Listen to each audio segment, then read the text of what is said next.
Hey everyone. Welcome to Today in History. Sorry I was on a little bit late, but I had to do some picking some produce with my family. So we went and picked some avocados and some pomelos and cilantro and a bunch of stuff all in the rain, which is totally awesome. And it was like our little science class for the day. So it was really cool. But anyways, let's get into what we are doing today. So today is actually International Awkward Day. So cherish all those awkward moments, everyone, because they're pretty funny. And you should just always remember them.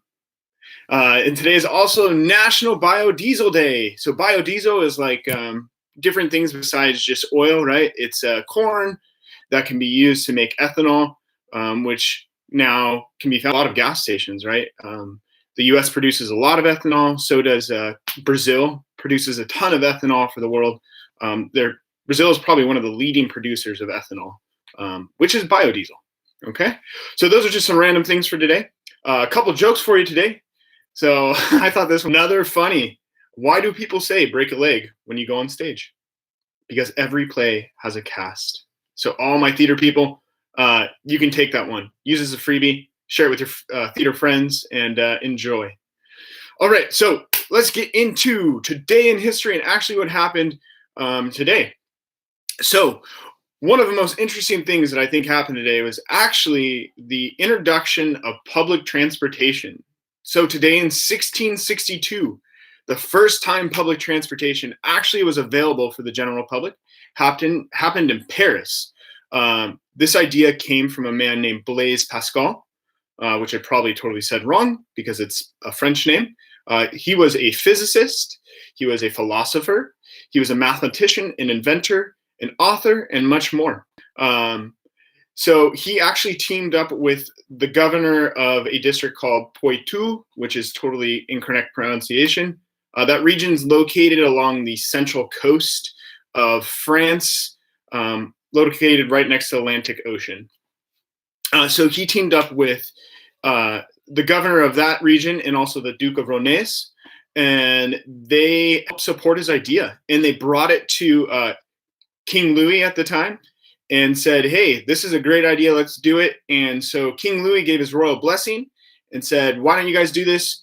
And he actually gave them a monopoly over that whole industry. So monopoly is when a corporation or a company owns all the rights over that. You could think of some things like some of the cable industry, right? Time Warner, Cox. There's some other monopolies that have been throughout the U.S. history, right, that we've had. They always get shut down by the government because you're not allowed to have a monopoly on one product. It's one of the fundamentals of capitalism.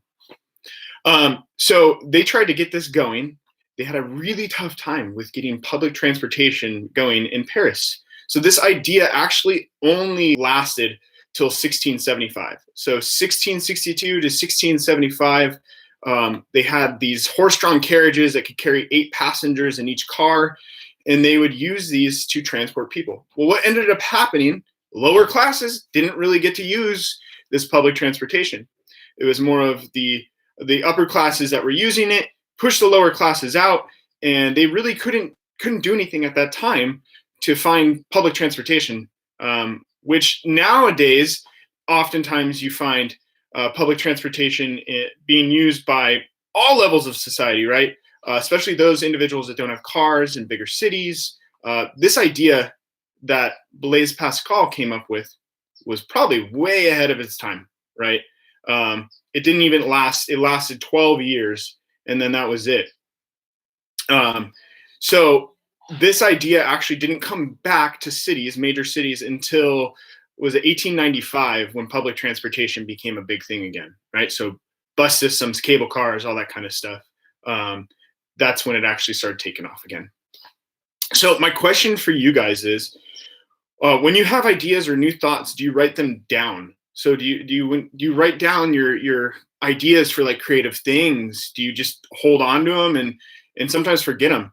Because I could tell you probably one of the best things you could do is to write down your ideas and your thoughts daily and just have like a little journal. One of my really good friends, Shane, he actually, when we were starting this company called Stash Bracelets back in the day, he would write down all of his thoughts for ideas and entrepreneurship, right? These are great things to do. So when you guys have ideas or new thoughts, do you write them down? I would pose that question to you and think about doing that, because it'd probably be really productive to whatever you're trying to accomplish, right? Setting goals, priorities, and listing those things that your thoughts that come to you that day. It's really good to do. Okay, next thing in history today. So today in 1325, the tale goes that Tenochtitlan, the city of where the Aztec Empire ruled from, was founded on Lake Texcoco, which is found right outside Mexico City, or Mexico City is part of that.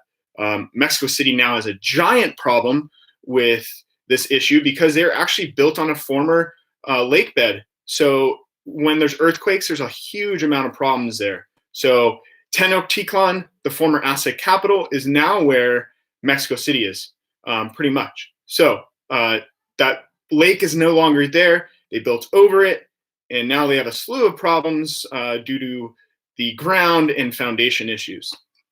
It's pretty interesting.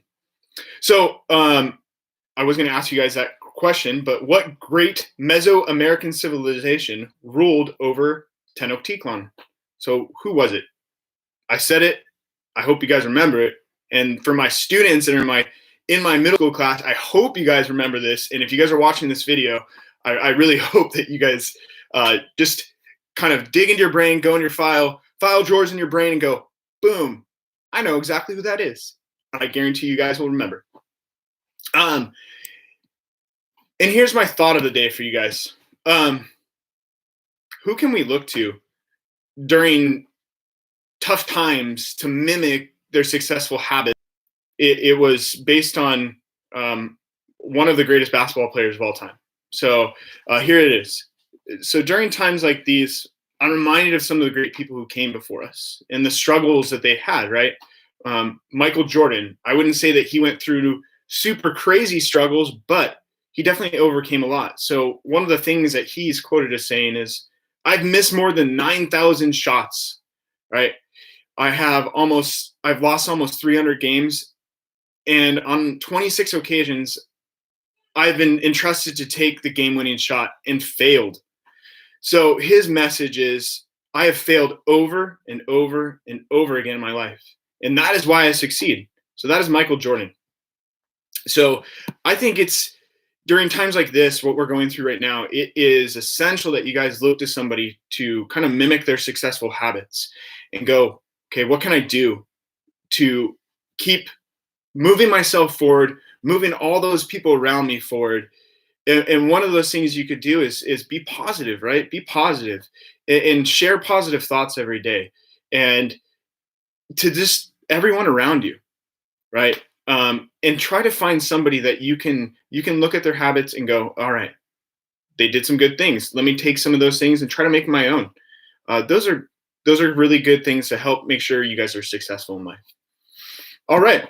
So those are kind of my thoughts for today. I'm keeping it short because I was out picking avocados and picking oranges and all that kind of stuff. And I want to go hang out with my family and get a couple things done. But I hope you guys enjoyed this video and got something out of it today.